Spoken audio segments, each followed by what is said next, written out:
Why create 10 images one by one when you can build a system to do it for you?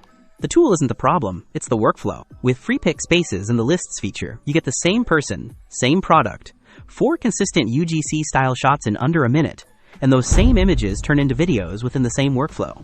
This turns content creation from a string of scattered attempts into an organized production line, while showing you where the tool excels and where it might challenge you. In just a few minutes, you'll see how to turn multiple inputs into consistent UGC images, extract ad ideas automatically, and convert them into publish-ready videos all within one workflow. Freepik Spaces is about building a workflow, not just generating images. Lists act like a batching engine, applying the same rules to each item to produce consistent variations in a single run, turning, quote, generation into true production. When you enter Freepik, you'll find the generator and the Spaces feature. The generator gives you a fast result, but it doesn't guarantee you can repeat it with the same precision every time. Spaces, on the other hand, gives you deeper control. You build a stable workflow you can run again and again with the same logic, and you only change the inputs to get consistent results without rebuilding from scratch. Click New Space, and you'll see options like Add Media, Find Inspiration, Video, and Image Generation. For a UGC ad, start by adding a reference image. It's not mandatory, but without it, images may look beautiful, yet disconnected. A reference locks the person's identity and ensures consistent outputs. Use a model, influencer, or team member as a reference. This isn't just for polish. It ensures reusability, keeping facial features consistent across campaigns so your project can be repeated without drift. After uploading the reference, we move into the moment that changes the rhythm. We add lists. This is where productivity actually begins. Instead of writing every scenario inside one long prompt, you'll create a list of the products you want to advertise, and another list for the scenes or variations you want for the same ad. A scene at home, an outdoor scene, a close-up of the product, or a scene in an office. I chose the indoor setting, while varying the angles between different rooms and spaces inside the same house. This variety doesn't create chaos because the system will treat each item in the scenes list as a different version, while keeping the campaign constants. The same person, the same UGC style, and the same product clarity. And this way you can get a diverse set of scenes. In a moment, you'll see how multiple consistent shots are generated with just one run. The power of lists is flexibility. You can use Freepik's suggested items or enter your own text and media. And if you discover a scene isn't giving a good result, you don't have to redesign the workflow. Just edit one item in the list and run it again. That flexibility keeps you away from the manual tweaking trap that eats time without actually changing the outcome. After lists, we add the assistant node. This is where AI becomes practically useful. The assistant takes list items and turns them into cohesive UGC prompts instead of you writing them manually. But it can also ruin the result if you leave it unguided, because sometimes it overdescribes or adds details that don't serve the ad, like exaggerating the atmosphere or unintentionally changing clothing or lighting. That's why I treat the assistant like a copywriter, not a director. Its job is to draft realistic text, and your job is to protect the campaign constants. The product must be clear, the camera angle must serve the ad, and the vibe must stay UGC, not a polished, artificial commercial. I'll use an assistant that works with models like GPT-5 Mini to improve the wording, then I set up the image generator node.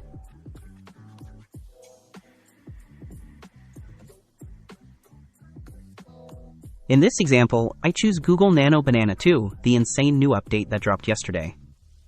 I'll make a video about it because it's genuinely crazy, and I'll also share a secret on how to use Nano Banana 2 completely for free. Alright, now let's get back to Freepik and continue. Here I set the aspect ratio to 9:6 and the quality to 1K, because we want a format that fits social campaigns and keeps the product clearly visible without harmful cropping.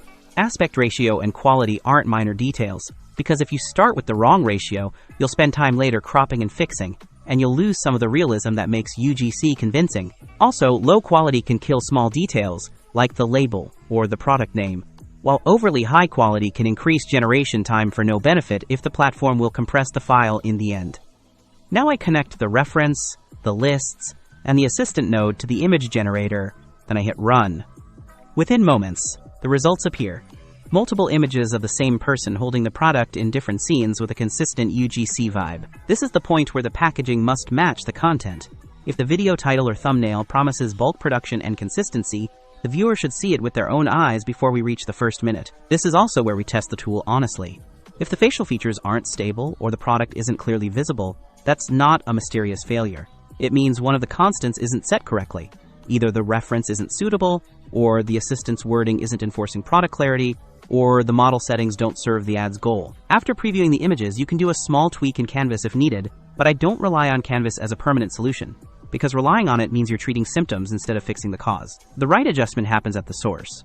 Edit a scene item in the list, refine the assistant's wording to confirm the product is centered and the label is clear, or add a simple constraint that prevents unwanted changes in clothing or background. That way you keep a production workflow, not a constant correction process. Now comes the part that truly raises productivity. Instead of stopping at images, we turn them into a ready campaign in terms of concept and copy. Here, I add a second assistant node and use a stronger model like ChatGPT 5.2 to generate UGC ad ideas based on the images that already came out. The difference is that this assistant isn't imagining from scratch. It builds on real outputs, giving you realistic captions, short overlay texts, and hooks that match the nature of the scene. This matters because many campaigns don't get stuck at the image. They get stuck at the message. How do you make the ad feel natural without losing its purpose? The assistant reduces thinking time and gives you testable options, instead of spending a long time crafting one version that might not work. I hit run, and it creates a list of ad ideas that you can quickly edit. Not just images, but also copy ready to publish or test in multiple variations. And if the tool overdoes the language or makes the text sound too ad-like, we say it plainly and fix it. We ask for shorter lines, closer to natural speech, and we keep the UGC tone that feels like a real person's recommendation, not a traditional commercial. After that, we move to video, because a lot of people want images and stop there, while platforms today reward video more. I add the video generator node, connect the lists, and the assistant. Choose the number of generations. Pick a video model like Google Veo 3.1, then set the aspect ratio and resolution for publishing. Then I hit run to start generating UGC videos ready for social. Here again, the meaning of system shows up. You're not making one video and starting over for the second you run the same workflow to output multiple consistent videos, and you can preview each one, pick the best, or do a small tweak to motion or pacing if needed. To be honest, AI video generation isn't always perfect. Sometimes the motion is exaggerated, or a small element changes in the scene, or the product details weaken in certain frames. These points matter because they help you make a professional decision.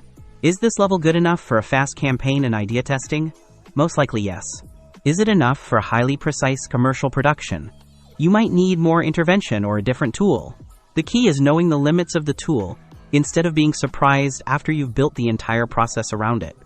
What makes this workflow strong is consistency and control. You can adjust the style, the person, the poses, the backgrounds, and even the lighting by refining the assistant prompt or the list items, then rerun quickly. But too much control can become a burden if every run has new rules, so the best approach is to lock the campaign constants first and then expand gradually. And if you want to run multiple campaigns, you can create lists for different product variants or lists for different actors and run more than one campaign within the same workflow without getting scattered, because lists keep things organized and prevent you from falling into the spiral of scattered files and repeated prompts. If you want to scale even further, save the space as a template. That turns the experiment into a reusable production asset. Instead of starting from scratch every time, you have a stable workflow. You only change inputs and extract new results quickly. This is a turning point for anyone doing social marketing, e-commerce, or ongoing content creation. Because real time isn't spent on clicking the generate button. It's spent reorganizing the same work and repeating it in an unstructured way. In the end, you learned and saw how it was built inside one workflow. Lists that feed multiple inputs, an assistant that turns them into executable UGC prompts, an image generator that outputs consistent variations, a second assistant that generates ad ideas and copy, and then a video generator that turns the assets into publish-ready videos. Hey guys, I just had to share this mascara with you. It's absolutely amazing. I have to show you this one from Maybelline. If you have short lashes and want them to be long and voluminous, this mascara is for you. Hey guys, so I have to tell you about this mascara. It's the Maybelline Lash Sensational Sky High. Okay, I am obsessed with this mascara. Look how long it makes my lashes. If you're looking for a mascara that gives you length and volume without clumping, then you need to try this. I finally found a mascara that gives me the length and volume I've always wanted. So that's it. If you liked the video, don't forget to hit like, subscribe to the channel, and turn on the bell so you don't miss anything new. And if you have any questions or want to ask about any point, drop it in the comments and I'll be here to reply.